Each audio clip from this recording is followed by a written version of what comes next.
sur les deux axes sont égales. Alors, voici un vecteur V de coordonnées x et y, puis un vecteur V' perpendiculaire, le voilà, V', de coordonnées x', y'. Quelle est la somme de V et de V'? Eh bien, le voilà. Voilà la somme. C'est ce vecteur que je trace maintenant. Donc, ce vecteur, c'est V plus V'. Alors, V a pour coordonnées x et y. V' a pour coordonnées x', y'. Donc, le vecteur V plus V' aura comme coordonnées x plus x' et y plus y'. Voilà. Et maintenant, nous allons exprimer la condition que V est perpendiculaire à V'. Donc, on va appliquer le théorème de Pythagore. C'est-à-dire, longueur de V, la norme de V au carré, plus la norme de V', c'est-à-dire, en mots simples, la longueur de V' au carré, n'est-ce pas? V carré plus V' carré égale la norme de V plus V' au carré aussi. Et voilà. Donc, pour exprimer que V et V' sont perpendiculaires, eh bien, on va se servir donc du théorème de Pythagore. C'est-à-dire, le carré d'hypoténuse est égal à la somme des carrés des côtés de l'endroit. Mais, maintenant, lorsque V a pour coordonnées x et y, à quoi est égale la norme de V au carré? On l'a vu au dernier cours, c'est x2 plus y2. J'avais répété plusieurs fois, le carré d'un vecteur est égal, en termes faciles bien sûr, le carré d'un vecteur est égal à la somme des carrés de ses composantes, plus la norme de V' au carré. Eh bien, V' a pour coordonnées x', y'. Donc, son carré, ce sera x' carré plus y' carré. Égal. Voici le vecteur V plus V'. Lui aussi doit être élevé au carré. Eh bien, on répète la phrase. Le carré d'un vecteur, quel qu'il soit, est égal à la somme des carrés de ses composantes. Donc, ça fait x plus x' au carré plus y plus y' au carré. Nous allons développer et simplifier. Alors, donc, ça fait x2 plus y2 plus x' carré plus y' carré égale. Ça, c'est l'identité remarquable. Ça fait x2 plus x' carré plus 2 fois xx' plus y carré plus y' carré plus 2 fois y'. Simplifions par x2. Simplifions par y2. Voilà. Après, simplifions par x' carré, y' carré. Et que reste-t-il? Il reste ici un beau zéro égal, alors 2xx' plus 2y'. Divisons par 2, ça fait donc la condition cherchée, xx' plus y' égale 0. Voilà la traduction en algèbre pour signifier que deux vecteurs sont perpendiculaires. Et l'angle droit en géométrie est très souvent employé. Donc, c'est une relation très importante. Alors, un résumé. La dernière fois, nous avons vu la condition pour que V, xy, soit parallèle, collinéaire à V', vous voyez, de coordonnées x', y'. Quelle est-elle, cette condition? Eh bien, c'est xy' moins yx' égale 0. Bon, tant mieux si je vous le rappelle, bien sûr. Voilà la traduction en algèbre de la géométrie qui nous donne le parallélisme entre deux vecteurs. Bien, et maintenant, voilà, j'ai fini avec ça. Donc, pour dire que V de coordonnées xy est perpendiculaire à V' de coordonnées x', y', eh bien, vous avez le droit d'utiliser cette formule sans refaire la démonstration. C'est le professeur qui s'en charge.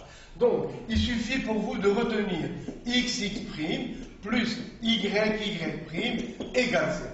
Et voilà. Comment retenir?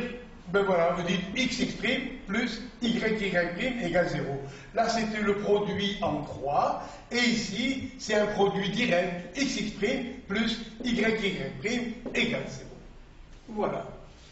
Alors, quelles sont les applications de ces deux résultats? En voilà un, par exemple. Voici un repère, un point A, voilà, et on veut trouver l'équation de la droite qui passe par A et qui est perpendiculaire à un vecteur connu. Le voilà, ce vecteur. Attention, on veut que la droite soit perpendiculaire au vecteur. Je la trace. La voilà. Comment trouver son équation? Bien, pour trouver l'équation d'une droite, d'une courbe, comme un cercle, qu'est-ce qu'on fait? On prend un point M n'importe où, voilà, sur la droite ou le cercle dont on cherche l'équation. Et ce point M a pour coordonnées x et y.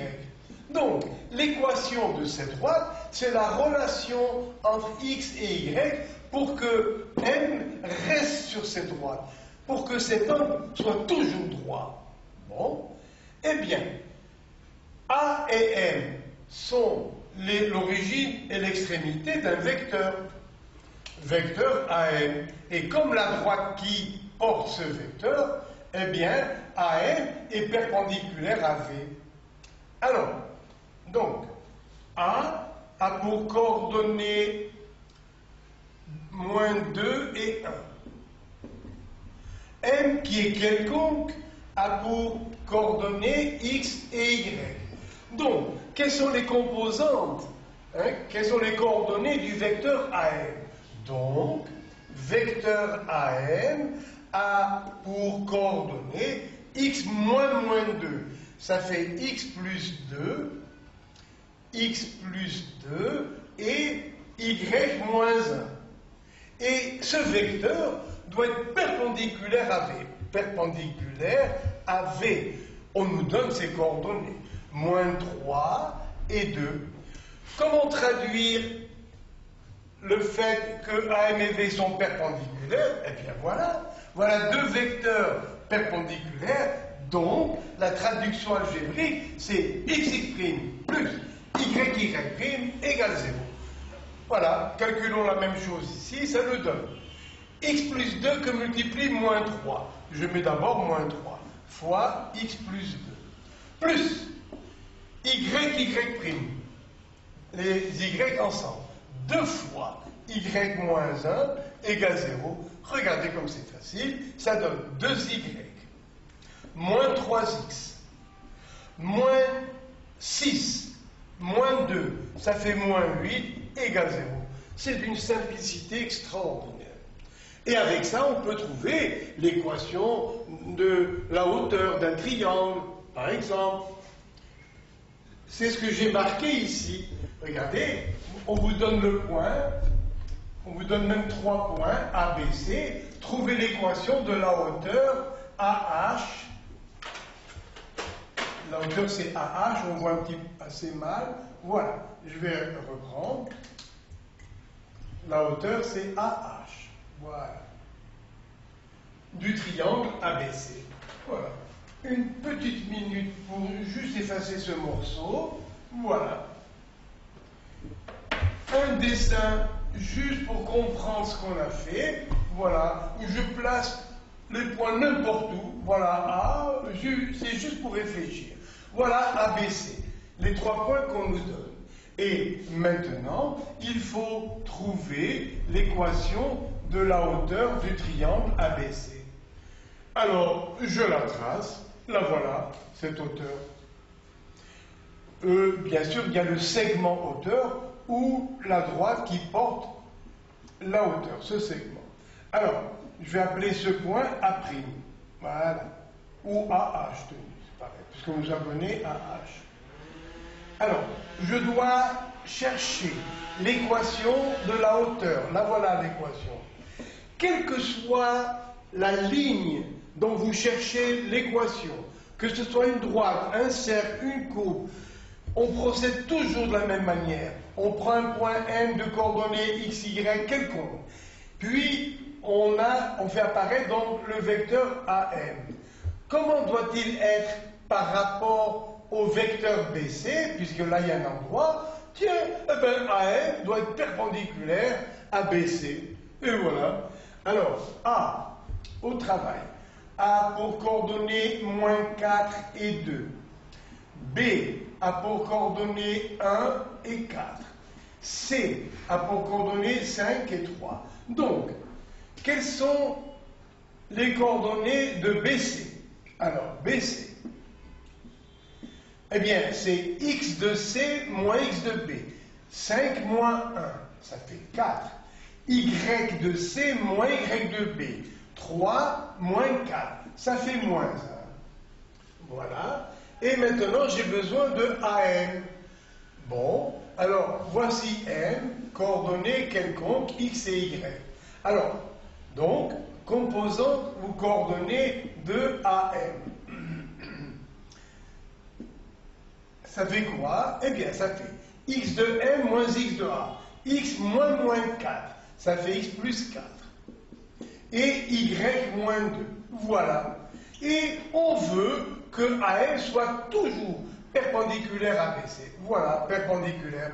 Donc on va appliquer encore cette formule, cette traduction en algèbre. X plus y égale 0. Qu'est-ce que ça donne ici? Ça donne 4 fois x plus 4 plus moins 1 fois y moins 2 égale 0. Je développe, ça fait 4x moins y plus 16 plus 2, ça fait plus 18 égale 0. Et voilà l'équation de la hauteur issue de A, de ce triangle ABC. L'exercice d'à côté, maintenant, dont on donne le diamètre, les extrémités du diamètre. Alors, comme d'habitude, un dessin pour comprendre ce qu'on fait. Voilà le cercle. Et on nous donne le diamètre. C'est-à-dire A, B est un diamètre. Bon, quelle est l'équation de ce cercle? Eh bien, comme dit tout à l'heure, on prend n'importe quel point M sur ce cercle, de coordonnées quelconques x et y.